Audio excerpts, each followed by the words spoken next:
हुन्छ हो। अब हेर है यहाँ मैले तिमीलाई भनेको छु नि यसो यसो थुप्रा लाउने यहाँ पनि जतिवटा छन् त्यतिवटा अनि फेरि यता पनि दुईटैमा थुप्रो लाउने हो। यहाँ 4 5 45 यहाँ 67 हो कि हैन? यहाँ भन्दा चाहिँ यहाँ ठुलो भयो हो कि हैन? त्यसो भनेपछि यहाँ भाग गर्न मिल्यो यो दुईटालाई हो कि हैन? यो 5 लाई हेरिरहनु परेन अहिले हो। अब हेर है अब यति होइन सजिलो कसरी गर्ने भन्दाखेरि अब हेर अब यति त अब यहाँ हामी यसको मुनि लेख्ने भनेर थुप्ला लगाइसक्यौँ हो कि हैन? यो 5 छैन भने सम्झिने एकछिन। अब फेरि छिटो क्याल्कुलेट कसरी गर्ने त अब हेर फेरि त्यति यति भइसकेपछि फेरि यो 4 ले यो 6 लाई हेर्ने 4 ले 6 लाई कतिचोटि जान्छ होला? ए 6 लाई कति? 4 is 4 हेर 4 is 4 भनेपछि यहाँ 1 लेख्नु पर्यो हो कि हैन? 1 लेख्नु पर्यो। ए 4 ले लाई हेर अघि हामीले यहाँ चाहिँ लेख्ने भनेर भन्नु त तर छिटो गर्नको लागि 4 ले 6 लाई हेर्ने फेरि त्यस पछाडि अनि 4 1 is 4 है यसरी यहाँ लेख्ने 5 1 is 5 अनि 4 1 is 4 45 1 is 45 भयो कि भएन?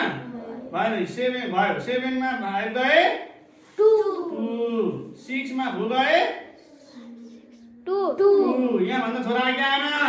मिल्दैछ हाम्रो हिसाब यो भन्दा यहाँ थोरै छ कि छैन? अब हामीले माथि झार्नु परेन? पर्यो यहाँ 5 पनि झार्ने। अब फेरि यो त यो तिनटेलाई हेर्नको लागि 5 झारेको हो नि त हो कि हैन? हो फेरि यहाँ कति अब तिनटेलाई हेरिसक्यो थोप्रो लगाइसक्यो।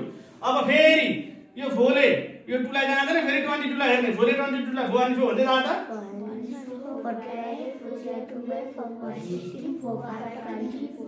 5 20 हो कि हैन?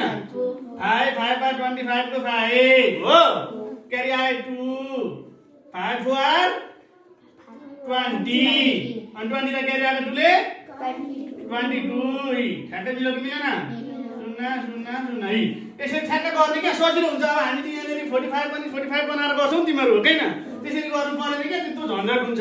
अब ठ्याक्कै मिलिहालेन भने पनि त्यो भन्दा घटाउँदा या बढाउँदा मिलिहाल्छ हो कि हैन? जस्तै अब यहाँ 5 आर मिलाउँदाखेरि यहाँ धेरै आएको थियो भने 4 आर ल्याउँदा भइहाल्थ्यो हो कि हैन? अनि अब यहाँनिर थोर आएको थियो भने 6 आर गर्नु पर्थ्यो हो कि हैन? त्यसो भएर सजिलो भयो क्या तिमीहरू यहाँ 45 पनि 45 सबै गर्छौ भने त गर्नुजेल त समय बर्बाद हुन्छ नि त। त्यसो गर्नु पर्यो यसरी सिधै सिधा गर्ने ल।